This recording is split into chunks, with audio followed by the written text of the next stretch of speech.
اور یہ روزانہ کے حساب سے ہو رہا ہے. لیکن میں اس میں یہ بتا دوں کہ جو کچھ بھی ایران کے خلاف امریکہ اور اسرائیل کر رہے ہیں ان کو کامیابی حاصل نہیں ہوگی.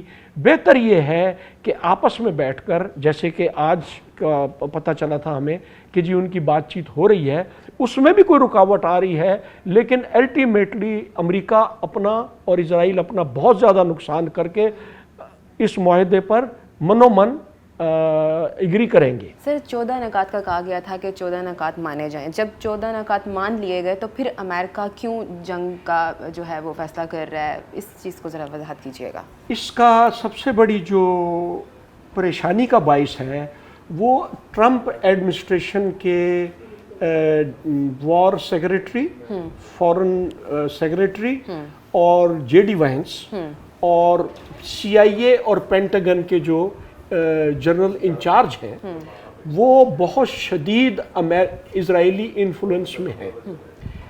اگر میں یوں کہوں مجموعی طور پر کہ جتنی بھی لابی ہے یا جتنے بھی اس کے رفقا کار ہیں یا مشورہ کرنے والے ہیں ٹرمپ کے وائٹ ہاؤس کے اندر، وہ سارے کے سارے مجبور ہیں اسرائیلی پریشر کی وجہ سے، جس کی وجہ سے یہ لگاتار وائلیشنز ہو رہی ہیں اور ہوتی رہیں گی. ٹھیک ہے.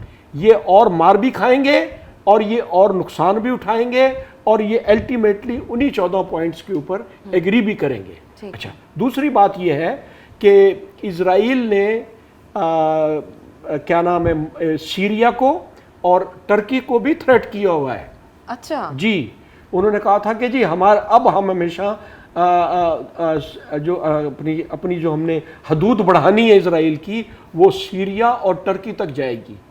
یہ چیز جو ہے وہ سعودی عربیہ کے لیے اور جی سی سی کنٹریز کے لیے ایک خطرے کا باعث بن گئے ہیں اور وہ آپس میں انہوں نے خاموشی سے اتحاد کر لیا ہے. اور یہ جو 14 پوائنٹ کے اندر یہ بات مینشن تھی کہ ہم اپنی نیبرنگ کنٹریز سے حالات کو ٹھیک کریں گے اور ایک دوسرے کا خیال رکھیں گے. لیکن میں نے جیسے پہلے شروع میں کہا کہ ان کی نیت ٹرمپ کی اور ان کے جو جتنے منسٹرز یا سیکٹریز ہیں وہ سارے اتنے شدید دباؤ میں ہیں کہ اس کی وائلیشن بار بار ہوتی رہے گی. ٹھیک ہے. اچھا کرنل صاحب، پاکستان ان مذاکرات سے کیا لگتا ہے آپ کو فائدہ اٹھا سکتا ہے؟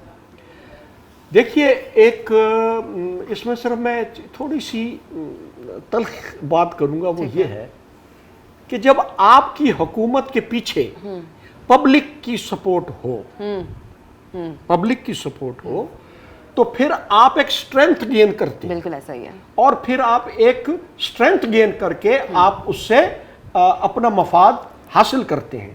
لیکن ہمارے موجودہ جو ملک میں حالات ہیں ہم اس میں صرف ان کو فیسیلیٹیٹ کر سکتے ہیں، جیسے کہ ہمارے آرمی چیف نے بھی اور پرائم منسٹر نے کیا ہے. لیکن ہم اتنے ویکر پوزیشن میں ہیں کہ ہم ان سے اپنی بات نہیں منوا سکتے. جیسے ایک وہ ہے ہماری گیس پائپ لائن ہے یا ہماری آئل کی سپلائی ہے یا ہماری آپس میں تجارت ہے، اس کے اندر جو سینکشنز لگی ہوئی ہیں اس کی وجہ سے ہم اپنا مفاد ابھی تک حاصل نہیں کر سکے. اگر اللہ کرے کہ ہمارے صاحب اقتدار جو لوگ ہیں ان کو وہ جوش اور وہ ولولہ آ جائے اور وہ اپنے لیے اس جنگ کے یہ ثالثی کے عوض کچھ چیز حاصل کر لیں. ٹھیک ہے، ہوپفلی ایسا ہی ہو. میں ایک آخری سوال بھی اس کا بتاتا جائیں کہ سنتاس معاہدے کے والے سے کیا کہنا چاہیں گے؟ کہ سنتاس معاہدہ ایک انٹرنیشنل معاہدہ ہے، کوئی ہم نے آپس میں نہیں کیا ہوا. پانی کی تقسیم ہوئی ہے، ہم نے 3 دریا ان کو دیے ہیں، 3 دریا ہمارا حق بنتا ہے. اچھا، پاکستان نے ہمیشہ جو سٹانس اختیار کیا ہے وہ محبت، پیار اور ہمسایوں کی عزت کرتے ہوئے کیا ہے. لیکن ہندوستان کو کیونکہ بہت زیادہ لیوریج حاصل ہے بہت سارے ممالک کی، جس طرح اسرائیل سارے انٹرنیشنل لاز کو وائلیٹ کرتا ہے، اسی طرح وہی ہٹ دھرمی ہندوستان میں بھی ہے. اس کا نقصان، سنتاس معاہدے کا نقصان انڈیا کو ہوگا. میں تو بڑا سوچ رہا تھا کہ جب ان کے بہت سارے جہاز گرائے ہیں اور ہماری ایک ایک اپر اسٹرینتھ سے ہم ان کے اوپر اٹیک کر رہے تھے, نقصان پہنچا رہے تھے, اگر ایک دو بم جو ڈیم میں مار دیتے جو چناب کے اوپر انہوں نے غیر قانونی بنایا ہے, تو شاید آج حالات بہت اچھے ہوتے. لیکن ہندوستان مجبور کر رہا ہے اور یہ بہت ٹھوک بجا کے اٹیک کریں گے پاکستانی دوبارہ, کیونکہ اس وجہ سے, کیونکہ انہوں نے چین کے ساتھ بھی وہی حرکت کی ہے جو ہمارے ساتھ کر رہے ہیں. تو دونوں ملکوں کے اندر پانی کی جنگ جو ہے وہ شدت اختیار کرے گی, اور جب یہ شدت اختیار کرے گی تو پھر تمام اسلحہ استعمال ہوگا. انٹرنیشنل اگر ایجنسیز یہ معاہدے کی پاسداری کروا دیں تو ایک امن رہے گا, لیکن یہ بات پیار اور محبت سے نہیں, ڈنڈے سے حل ہوگی. ٹھیک ہے سر, بہت بہت شکریہ آپ کا, آپ نے اپنا قیمتی وقت نکالا اور بہت اچھے طریقے سے بریف کیا. جی تو ناظرین, ہمارے ساتھ کرنل باقر احسن موجود تھے. انہوں نے ہمیں ایران اور امریکہ کے جو مذاکرات ہوئے اور پھر دوبارہ کشیدگی کا باعث بن رہے ہیں, اور مزید مستقبل کے حوالے سے بھی ساری رائے دی. امید کرتی ہوں بہت کچھ اس سے جاننے کو ملا ہوگا. اور بھی تجزیہ کار ہمارے ساتھ موجود ہیں. اس ٹائم وقت بریک کا میں دوبارہ حاضر ہوتی ہوں. Straight with us.